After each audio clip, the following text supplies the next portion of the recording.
Jungle.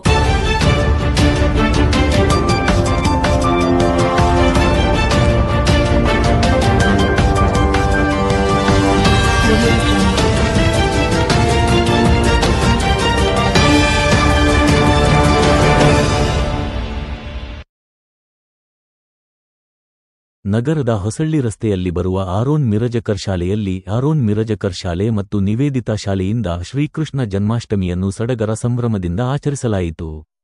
ಶಾಲೆಯ ಮಕ್ಕಳು ಶ್ರೀಕೃಷ್ಣನ ವೇಷ ಮತ್ತು ರಾಧಾ ವೇಷಧಾರಿಗಳಾಗಿ ವಿಶೇಷ ಗಮನ ಸೆಳೆದರು. ಈ ವೇಳೆ ಶ್ರೀಕೃಷ್ಣ ಜನ್ಮಾಷ್ಟಮಿಯ ಅಂಗವಾಗಿ ಪಾಲಕರಿಗಾಗಿ ವಿವಿಧ ಸ್ಪರ್ಧೆಗಳನ್ನು ಏರ್ಪಡಿಸಲಾಗಿತ್ತು.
ಈ ಸಂದರ್ಭದಲ್ಲಿ ಶಾಲೆಯ ಖಜಾಂಚಿಗಳಾದ ಶ್ರೀಮತಿ ಸುನಿತಾ ಮಿರಜಕರ್, ಆರೋನ್ ಮಿರಜಕರ್ ಶಾಲೆಯ ಮುಖ್ಯೋಪಾಧ್ಯಾಯರಾದ ಮಂಜುನಾಥ ನಾಯಕ್, ನಿವೇದಿತಾ ಶಾಲೆಯ ಮುಖ್ಯೋಪಾಧ್ಯಾಯರಾದ ಶ್ರೀಮತಿ ರೇಖಾ ಠಾಕೂರ್, ಶಾಲೆಯ ಆಡಳಿತ ಅಧಿಕಾರಿಗಳಾದ ಚಂದ್ರಕಾಂತ್ ರಾವ್ ಹಾಗೂ ಶಿಕ್ಷಕಿಯರು ಉಪಸ್ಥಿತರಿದ್ದರು. ಗಂಗಾವತಿ ನಾಗರಿಕರಿಗೆ ಕೃಷ್ಣ ಜನ್ಮಾಷ್ಟಮಿಯ ಶುಭಾಶಯಗಳನ್ನು ತಿಳಿಸುತ್ತಾ, ಇಂದು ಆರೋನ್ ಮಿರಜಕರ್ ಮತ್ತು ನಿವೇದಿತಾ ಶಾಲೆಯ ಸಂಯೋಗದಲ್ಲಿ ಕೃಷ್ಣ ಜನ್ಮಾಷ್ಟಮಿಯನ್ನು ನಮ್ಮ ಶಾಲೆಯಲ್ಲಿ ಅದ್ದೂರಿಯಾಗಿ ಆಚರಣೆಯನ್ನು ಮಾಡ್ತಾ ಇದ್ದೇವೆ. ಪ್ರತಿ ವರ್ಷವೂ ಕೂಡ ಈ ಒಂದು ಕೃಷ್ಣ ಜನ್ಮಾಷ್ಟಮಿ ಮತ್ತು ಅದೇ ರೀತಿಯಾಗಿ ಬೇರೆ ಬೇರೆ ಆಚರಣೆಗಳನ್ನು ಕೂಡ ತುಂಬ ಅರ್ಥಪೂರ್ಣವಾಗಿ ಶಾಲೆಯಲ್ಲಿ ಆಚರಿಸಲಾಗುತ್ತೆ. ಅದೇ ರೀತಿಯಾಗಿ ಇಂದು ನಾವು ಕೃಷ್ಣ ಜನ್ಮಾಷ್ಟಮಿಯನ್ನು ಆಚರಿಸ್ತಾ ಇದ್ದೇವೆ. ಇದಕ್ಕೆ ಎಲ್ಲ ಪಾಲಕರು ಬಹಳಷ್ಟು ಸಹಕಾರವನ್ನು ನೀಡಿ ತಮ್ಮ ಮಕ್ಕಳಿಗೆ ಕೃಷ್ಣ ಮತ್ತು ರಾಧೆಯರ ವೇಷಗಳನ್ನು ಹಾಕಿ ಬಂದಿದ್ದಾರೆ. ಮತ್ತು ಪಾಲಕರಿಗಾಗಿ ಇಂದು ಆಟೋಟ ಸ್ಪರ್ಧೆಗಳನ್ನು ಕೂಡ ಏರ್ಪಡಿಸಲಾಗಿದೆ. ಅದರಲ್ಲಿ ಕೂಡ ಉತ್ಸುಕರಾಗಿ ಎಲ್ಲ ಪಾಲಕರು ಕೂಡ ಪಾಲ್ಗೊಂಡು ಕಾರ್ಯಕ್ರಮದ ಯಶಸ್ವಿಗೆ ಕಾರಣರಾಗಿದ್ದಾರೆ. ಅದೇ ರೀತಿಯಾಗಿ ಮುಂಬರ್ತಕ್ಕಂಥ ದಿನಗಳಲ್ಲಿ ಎಲ್ಲ ಕಾರ್ಯಕ್ರಮಗಳನ್ನು ಕೂಡ ತುಂಬ ಅರ್ಥಪೂರ್ಣವಾಗಿ ಆಚರಣೆಯನ್ನು ಮಾಡ್ತೀವಿ. ಅದೇ ರೀತಿಯಾಗಿ ಎಲ್ಲ ಒಂದು ಆಚರಣೆಗಳ ಬಗ್ಗೆ ಮಹತ್ವವನ್ನು ಮಕ್ಕಳಿಗೆ ತಿಳಿಸ್ತಕ್ಕಂಥದ್ದು ನಮ್ಮ ಆದ್ಯ ಕರ್ತವ್ಯವಾಗಿದೆ. ಹಾಗಾಗಿ ಎಲ್ಲ ಒಂದು ಮಕ್ಕಳಿಗೆ ಇದರ ಬಗ್ಗೆ ವಿಶೇಷವಾಗಿರ್ತಕ್ಕಂಥ ಮಹತ್ವವನ್ನು ತಿಳಿಸೋದ್ರ ಮೂಲಕ ಅದೇ ರೀತಿಯಾಗಿ ಎಲ್ಲ ರೀತಿಯಾಗಿರ್ತಕ್ಕಂಥ ಮನೋರಂಜನಾತ್ಮಕ ಕಾರ್ಯಕ್ರಮಗಳನ್ನು ಕೂಡ ಶಾಲೆಯಲ್ಲಿ ಏರ್ಪಡಿಸ್ತಾ ಬಂದಿದ್ದೇವೆ. ಮತ್ತೊಮ್ಮೆ ಎಲ್ಲ ಒಂದು ಭಾಗವಹಿಸಿರ್ತಕ್ಕಂಥ ಎಲ್ಲ ಪಾಲಕರಿಗೂ ಅದೇ ರೀತಿಯಾಗಿ ಮುದ್ದು ವಿದ್ಯಾರ್ಥಿಗಳಿಗೂ ಶಾಲೆಯ ವತಿಯಿಂದ ನಮ್ಮ ಸಂಸ್ಥೆ ವತಿಯಿಂದ ನನ್ನ ಪರವಾಗಿ ಹೃತ್ಪೂರ್ವಕವಾಗಿರ್ತಕ್ಕಂಥ ಧನ್ಯವಾದಗಳನ್ನು ತಿಳಿಸುತ್ತಾ ಮತ್ತೊಮ್ಮೆ ಎಲ್ಲರಿಗೂ ಕೃಷ್ಣ ಜನ್ಮಾಷ್ಟಮಿ ಧನ್ಯವಾದಗಳನ್ನು ತಿಳಿಸ್ತಾ ಇದ್ದೇನೆ. Happy Krishna Janmashtami to all. ಒಂದು ನಮ್ಮ ಆರೋನ್ ಮಿರಜಕರ್ ಶಾಲೆ ಮತ್ತು ನಿವೇದಿತಾ ಶಾಲೆಯಲ್ಲಿ ಕೃಷ್ಣ ಜನ್ಮಾಷ್ಟಮಿಯನ್ನು ಆಚರಿಸ್ತಿದ್ದೀವಿ. ಹಾಗಾಗಿ ಈ ಜನ್ಮಾಷ್ಟಮಿಯಲ್ಲಿ ಮಕ್ಕಳು ನಮ್ಮ ಪುಟ್ಟ ರಾಧೆಯರಾಗಿ ಪುಟ್ಟ ಕೃಷ್ಣರಾಗಿ ಬಂದಿದ್ದಾರೆ. ಇವತ್ತಿನ ಎಲ್ಲ ಅಲಂಕಾರ ನಮ್ಮ ಶಾಲೆಯ ಶಿಕ್ಷಕಿಯರು ಎಲ್ಲ ಸಹಕಾರ ಮಾಡಿ ನಮ್ಮ ಶಾಲೆಯ ವತಿಯಿಂದ ಎಲ್ಲ ತಂದೆ ತಾಯಿಗಳು ನಾನು ಪೂರ್ವಕ ಧನ್ಯವಾದವನ್ನು ಹೇಳ್ತೀನಿ. ಯಾಕಂತ ಹೇಳಿದರೆ ಪಾಲಕರ ಸಹಕಾರ ಇಲ್ಲದೆ ನಾವೇನು ಮಾಡೋಕ್ಕೆ ಸಾಧ್ಯ ಇಲ್ಲ. ಎಲ್ಲ ಪಾಲಕರು ತಮ್ಮ ಮಕ್ಕಳನ್ನು ಈ ವರ್ಷ ಇನ್ನು ಹೋದ ವರ್ಷಕ್ಕಿಂತ ಈ ವರ್ಷ ತುಂಬ ಅದ್ಧೂರಿಯಾಗಿ ಈ ಒಂದು ಕಾರ್ಯಕ್ರಮ ನಡೀತಾ ಇದೆ. ಮುಂದಿನ ವರ್ಷಗಳಲ್ಲಿಯೂ ಸಹ ನಮ್ಮ ಶಾಲೆಯಲ್ಲಿ ಇದೇ ರೀತಿಯಾಗಿ ನಾವು ಕಾರ್ಯಕ್ರಮವನ್ನು ಕೊಡ್ತೀವಿ. ಎಲ್ಲರಿಗೂ ಶ್ರೀಕೃಷ್ಣ ಜನ್ಮಾಷ್ಟಮಿ ಶುಭಾಶಯಗಳು. ನಾವು ಆರೋನ್ ಮಿರಜಕರ್ನಲ್ಲಿ ಶ್ರೀಕೃಷ್ಣ ಜನ್ಮಾಷ್ಟಮಿ ಸೆಲೆಬ್ರೇಷನ್ ಮಾಡ್ಕೊಳಕತ್ತೀವಿ. ನಮಗೆ ಭಾಳ ಖುಷಿ ಆಗಿದೆ ರೀ. ಹುಡುಗರೆಲ್ಲ ಎಂಜಾಯ್ ಮಾಡಕತ್ತಾರ, ಹಂಗೆ ಪೇರೆಂಟ್ಸ್ಗೂ ಎಲ್ಲರಿಗೂ ಗೇಮ್ಸ್ ಇಡಕತ್ತಾರ. ನಮಗೆ ಭಾಳ ಖುಷಿ ಆಗ್ತು, ನಾವು ಭಾಳ ಎಂಜಾಯ್ ಮಾಡಿದ್ವಿ. ಥ್ಯಾಂಕ್ ಯು ರೀ. ಇಂದು ಆರೋನ್ ಮಿರಜಕರ್ ಶಾಲೆಯಲ್ಲಿ ಶ್ರೀಕೃಷ್ಣ ಜನ್ಮಾಷ್ಟಮಿ ಹಬ್ಬದ ಪ್ರಯುಕ್ತವಾಗಿ ರಾಧಾಕೃಷ್ಣರನ್ನು ಆಚರಿಸುತ್ತಿದ್ದೇವೆ. ನಮಗೆ ತುಂಬ ಖುಷಿ ಆಯಿತು. ಕೃಷ್ಣ ಜನ್ಮಾಷ್ಟಮಿಯ ಇದು ಮಾಡುತ್ತಿದ್ದಾರೆ ಕಾರ್ಯಕ್ರಮ. ಪೇರೆಂಟ್ಸ್ಗಳು ಎಲ್ಲರೂ ಬಂದು ಪಾಲ್ಗೊಳ್ಳುತ್ತಿದ್ದೇವೆ. ನನ್ನ ಮಗಳು ರಾಧೆ ಆಗಿದ್ದಾಳೆ. ಖುಷಿ ಆಗ್ತಿದೆ. ಪಾರ್ಟಿಸಿಪೇಟ್ ಮಾಡಿದ್ದಾರೆ, ಎಲ್ಲ ಆಟ ಆಡ್ತಿದ್ದಾರೆ. ಪೇರೆಂಟ್ಸ್ಗಳಿಗೆ ತುಂಬ ಖುಷಿ ಆಗ್ತಿದೆ. ಎಲ್ಲರಿಗೂ ನಮಸ್ಕಾರ. ಆರೋನ್ ಮಿರಜಕರ್ ಸ್ಕೂಲ್ನಲ್ಲಿ ಕೃಷ್ಣ ಜನ್ಮಾಷ್ಟಮಿ ಆಚರಿಸುತ್ತಿದ್ದಾರೆ. ಮಕ್ಕಳು ಪೇರೆಂಟ್ಸ್ ಎಲ್ಲರೂ ಚೆನ್ನಾಗಿ ಎಂಜಾಯ್ ಮಾಡ್ತಿರ್ತಾರೆ. ಹೀಗೆಲ್ಲ ಈ ಥರ ಎಲ್ಲ ಸೆಲೆಬ್ರೇಷನ್ ಮಾಡಿದರೆ ಶಾಲೆಯಲ್ಲಿ ಮಕ್ಕಳಿಗೂ ಮತ್ತು ತಾಯಂದಿರಿಗೂ ಎಲ್ಲರಿಗೂ ಖುಷಿಯಾಗುತ್ತೆ. ಹೀಗೆ ಸೆಲೆಬ್ರೇಷನ್ ಮಾಡಬೇಕು. Thank you. ನನ್ನ ಮಗನ ಹೆಸರು ಋತ್ವಿಕ್ ಸಣ್ಣ ಪ್ರವೀಣ್ ಕುಮಾರ್. ಅವರು ಆರೋನ್ ಮಿರಜಕರ್ ಸ್ಕೂಲಲ್ಲಿ ಬೇಬಿ ಕ್ಲಾಸ್ ಸ್ಟಡಿ ಮಾಡ್ತಿದ್ದಾರೆ. ಈ ಒಂದು ಸಣ್ಣ ಮಕ್ಕಳಿಗೆ ಇವೆಂಟ್ ಅಂದರೆ ರಾಧಾ ಕೃಷ್ಣ ಜನ್ಮಾಷ್ಟಮಿ ಇವೆಂಟ್ ಹಮ್ಮಿಕೊಂಡಿದ್ದು ತುಂಬಾ ಖುಷಿ ಆಗ್ತಿದೆ. ಆ್ಯಕ್ಚುಲಿ ಕೃಷ್ಣ ಜನ್ಮಾಷ್ಟಮಿ ಮುಗಿದಿದ್ರೂ ಕೂಡ ಮಕ್ಕಳಿಗೆ ಎಂಜಾಯ್ ಮಾಡೋಕ್ಕೋಸ್ಕರ ಈ ಒಂದು ಡೇನ ಅವರು ಒಂದು ಟೈಮ್ ಕೊಟ್ಟು ಈ ಒಂದು ಡೇ ಸೆಲೆಬ್ರೇಟ್ ಮಾಡ್ತಿರೋದು ತುಂಬಾ ಖುಷಿ ಆಗ್ತದೆ. ಅದರಲ್ಲೂ ಪೇರೆಂಟ್ಸ್ ಮಿಂಗಲ್ ಮಾಡ್ಕೊಂಡು ಪೇರೆಂಟ್ಸ್ಗೂ ಗೇಮ್ ಆಡಿಸ್ತಾ ಮಕ್ಳಿಗೂ ಗೇಮ್ ಆಡಿಸ್ತಾ ಎಲ್ಲ ರೀತಿಯಲ್ಲಿ ತುಂಬ ಅಂದರೆ ತುಂಬ ಚೆನ್ನಾಗಿದೆ. Thank you madam. ಇದೇ ಥರ ಕಂಟಿನ್ಯೂ ಮಾಡಿ ನೆಕ್ಸ್ಟ್ ಇವೆಂಟ್ಸನ್ನು ನಾವು ಬಂದು ಭಾಗವಹಿಸ್ತೀವಿ.